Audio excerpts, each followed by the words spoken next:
जमीन के बदले नौकरी घोटाले मामले में आरजेडी सुप्रीमो लालू प्रसाद यादव से गांधी मैदान स्थित ईडी के दफ्तर में पूछताछ जारी है। साथ में सांसद व उनकी बड़ी बेटी मीसा भारती भी है। वहीं लालू की पूछताछ से पहले समर्थकों ने ईडी दफ्तर के सामने डेरा डाल दिया है। सभी कार्यकर्ता नारेबाजी भी कर रहे हैं। लालू यादव की पत्नी और पूर्व मुख्यमंत्री राबड़ी देवी और बड़े बेटे तेज प्रताप यादव से भी पूछताछ हुई थी। ईडी सूत्रों से मिली जानकारी के अनुसार लालू प्रसाद यादव को सवालों की एक सूची ईडी की टीम ने दे दी है, जिस पर जल्द ही उनसे जवाब लिए जाएंगे।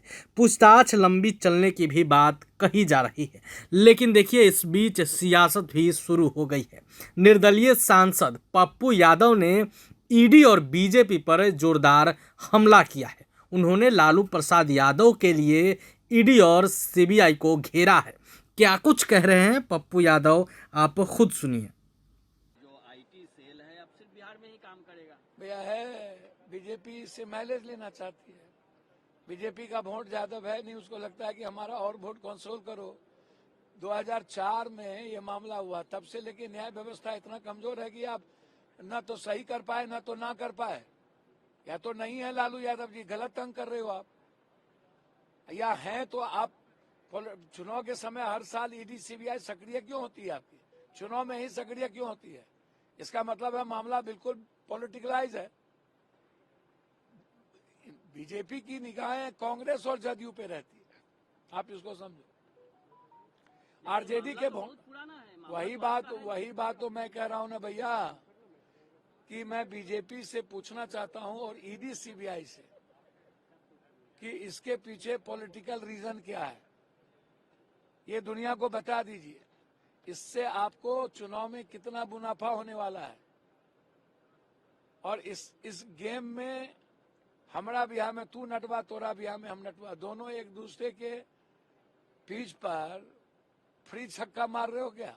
या आरजेडी बीजेपी के बीच आप कह रहे हैं मैच फिक्सिंग है? अच्छा एक बात आप हमको बताइए ना, जब लालू यादव हैं नहीं तो फिर बार बार काहे बुला लेते हो? यदि हैं तो फिर 20 साल से ये मामला चल क्यों रहा है? यदि हैं तो 20 साल से मामला क्यों चल रहा है? न्याय प्रक्रिया हमारी इतनी कमजोर क्यों है?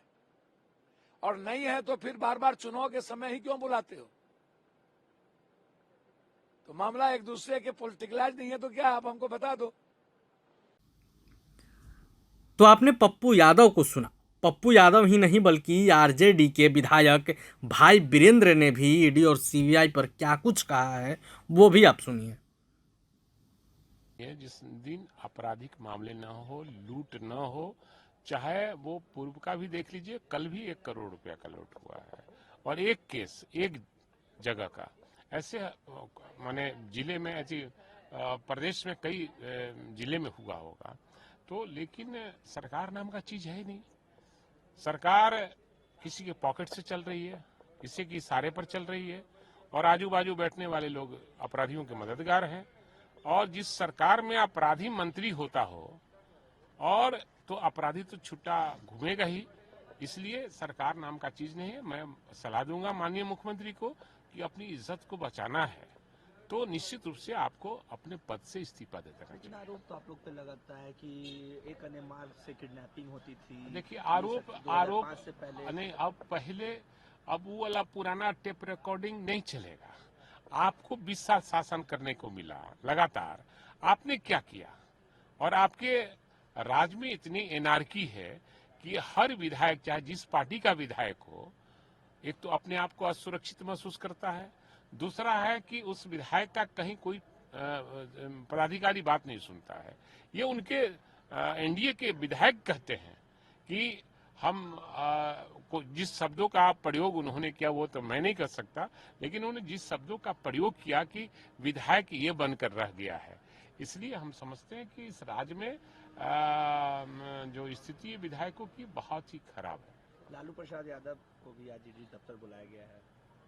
और ईडी पूछताछ कर रही है, और जब जब ईडी और सीबीआई सब पूछताछ करती है, सरकार बदलती है। और ये शुभ लक्षण हमारे लिए, हम लोग के लिए है कि तेजस्वी यादव आने वाले 25 जो चुनाव होगा उसमें मुख्यमंत्री बनेंगे। प्रभातखबर.com, विश्वास वही, रफ्तार नहीं।